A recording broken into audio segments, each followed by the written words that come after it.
GST council की बैठक में वो फैसले लिए गए जिसका पूरा देश इंतजार कर रहा था। जीएसटी रैशनलाइजेशन, जी हाँ, सिर्फ अब 2 स्लैब होंगे, 18% और 5%।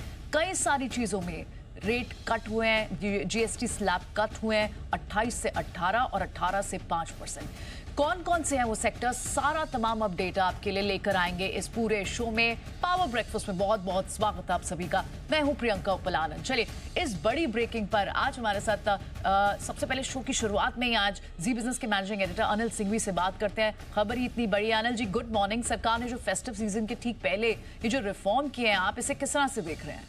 अरे प्रियंका जी, आज गुड मॉर्निंग नहीं, वेरी गुड मॉर्निंग है, वेरी वेरी गुड मॉर्निंग है। आज तो जो किया है कल भारत में सरकार ने, तो गजब का एक्शन है। मतलब इस तरह के जीएसटी रिफॉर्म्स और इस तरह के रिफॉर्म्स तो किसी की भी उम्मीद से कहीं ज्यादा और कहीं बड़े हैं। और ये मास्टर स्ट्रोक है एक्चुअली। और इस बार जो है ना रिफॉर्म्स इस तरह से किए हैं ना, ये सिर्फ दिखाने के लिए नहीं, वाकई में उन्होंने इंटेंशनली किया कि हाँ, हम कुछ बड़ा करना चाहते हैं। और मतलब रेट्स अक्रॉस द बोर्ड काटी है, दिल खोल कर काटी है।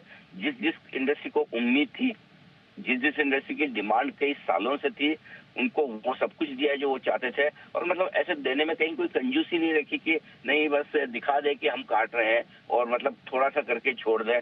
पूरा मतलब हर एक सेक्टर पे, हर एक प्रोडक्ट पे जहाँ पे रेट काटने की जरूरत है। और कुछ कुछ केस तो मैं आपको ऑनेस्टली बताऊं, जहाँ नहीं भी काटते तो कोई उन पर क्वेश्चन नहीं करता है, भाई ये रेट आपने कम क्यों नहीं किए। वहां पर भी उन्होंने रेट काटा है।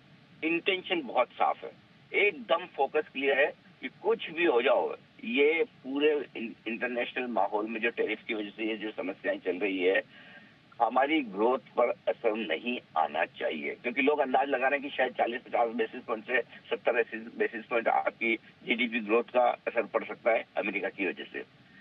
ये जो कल बड़े टैक्स कट हुए हैं जीएसटी के, ये इंश्योर करेंगे कि न सिर्फ उसकी भरपाई हो सकता है कोई बड़ी बात नहीं कि नेट आने वाले कुछ समय में, साल 2 साल में पता चले कि इनसे फायदा ज्यादा हुआ है। तो मेरे ख्याल से प्रियंका, जो कुछ भी हुआ है वो बहुत ऐतिहासिक है, इकोनॉमी को बहुत बूस्ट करने वाला है। सबसे बड़ी बात आप देखिए, एक और जहां यहाँ पर कंज्यूमर खुश होंगे कि उन्हें थोड़े कम टैक्स देने पड़ेंगे, दूसरी ओर आप कंपनियों के लिहाज से देखिए, बिजनेसमैन के लिहाज से देखिए, एंटरप्रेन्योर के लिहाज से देखिए, उनके लिए बहुत स्ट्रॉन्ग मैसेज जाता है कि नहीं, सरकार तेजी से आपके लिए टैक्स रिफॉर्म्स पर काम कर रही है। तो मुझे लगता है कि इसके लॉन्ग लास्टिंग असर आपको देखने को मिलेंगे देश की इकोनॉमी पे और देश की जीडीपी पर और देश के सभी बिजनेसमैन और इंडस्ट्रीज पर के लिए और निवेशकों के लिए, कंज्यूमर के लिए ये बहुत अच्छी खबर है जी। बिल्कुल अनिल जी, जिस गर्म जोशी से आपने आज सुबह गुड मॉर्निंग की है और आप जिस तरह से बता रहे हैं, इसी से हमारे व्यूअर्स को आज समझ आ जाएगा कि किस तरह का ट्रेडिंग सेशन रहने वाला है। तो अब ये जो जीएसटी रिफॉर्म्स हुए हैं, इसका आज बाजार पर असर किस तरह से दिख सकता है? देखिए, पहले मैं बाजार पे ओवरऑल असर बताता हूँ, लेवल्स की बात हम बाद में करेंगे। क्या कुछ अच्छा हुआ है आप सोचिए, जिस देश में इंश्योरेंस नहीं के बराबर है, वहां पर सीधा 18% से GST 0%, health insurance, life insurance, ऐसा मतलब गजब का मास्टर स्ट्रोक है। फिर आइए कारों के लिहाज से, ऑटो कंपनी के लिए, 2 व्हीलर, 3 व्हीलर, 4 व्हीलर, थोड़ी सी बड़ी महंगी कार छोड़ दीजिए, बाकी सीएनजी पीएनजी वाली कारें हों, हाइब्रिड कारें हों, सब पे अक्रॉस बोर्ड जिस तरह से जीएसटी काटा है। फिर आइए आपके 2 व्हीलर 3 व्हीलर की तो बात है। अच्छा, ट्रैक्टर देखिए, ट्रैक्टर पे तो गजब किया है, 12% था 5% कर दिया, यानी कि जहां कारों पर 18% है लेकिन ट्रैक्टर पर 5% जीएसटी कर दिया। तो एक ये ऑटो सेक्टर के लिए तो मतलब तोहफा हो गया। सीमेंट बड़े लंबे समय से मांग थी, 28 से 18% होना चाहिए, हो गया। इलेक्ट्रॉनिक्स पर देखिए, टीवी और एसी वगैरह, ये जो इक्विपमेंट्स है, ये जो प्रोडक्ट्स है, इन सब पर 18% जीएसटी हो गया है। तो ये बड़ी रिलीफ की बात है। ये तो देखिए आम कंज्यूमर की चीज है, जो एक तरफ 12 लाख रुपए तक का जो टैक्स एग्जेम्पशन अब हो गया है, तो ये जो पैसा आएगा इससे लोग जाकर टीवी फ्रिज वगैरह खरीदेंगे यहाँ पर। और हर एक कोई भी साइज का टीवी हो, आपके लिए सीधा 18% जीएसटी हो गया।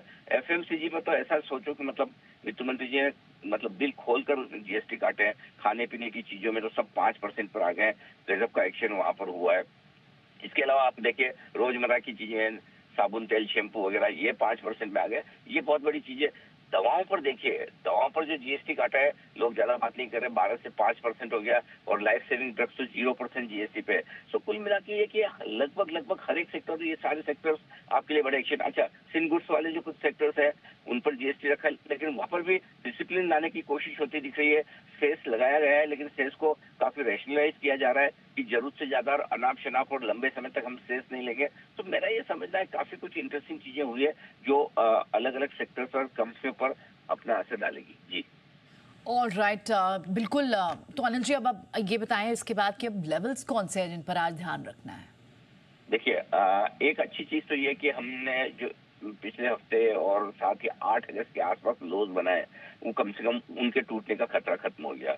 अब रहा सवाल कि अपसाइड कितनी बनती है, तो उससे पहले मैं बता दूं 24,625 24,725 आपके लिए पहला सपोर्ट रेंज है। ठीक है, ये आपके लिए इम्पोर्टेंट सपोर्ट हो गया। अब ऊपर की तरफ एक बार 24,850 24,975 ये वो रेंज है जहां तक जाने की कोशिश होती हुई दिखेगी बाजार की तरफ से, तो वहां तक तो हम पहुंचने चाहिए और उसके बाद देखेंगे क्या 25,000 को पार करके निकलते हैं, टिक पाते हैं नहीं। जहां तक सवाल बैंक निफ्टी का है, 53,650 53,825 ये आपका सपोर्ट जोन है। ठीक है, ऊपर में 54,575 54,700 यहाँ ये आपके ऊपर की रेंज बनती है। मेरा ये समझना कि जीएसटी के इन ऐलानों के बाद 1 से 1.5% तक की तेजी तो निफ्टी के लिए बनती है, यानी कि आप करीबन 25,150 की रेंज में इवेंचुअली वापस पहुंच जाए। फिर वहां पर रिव्यू करेंगे कि एफआईज का मूड कैसा है। सो मैं तो ये चाहता हूँ बड़े ज्यादा गैप से न खुले, ताकि पार्टिसिपेशन का मौका लोगों को मिले, और ज्यादा गैप से खुलने पे थोड़ा सा डर रहता है प्रॉफिट बुकिंग का।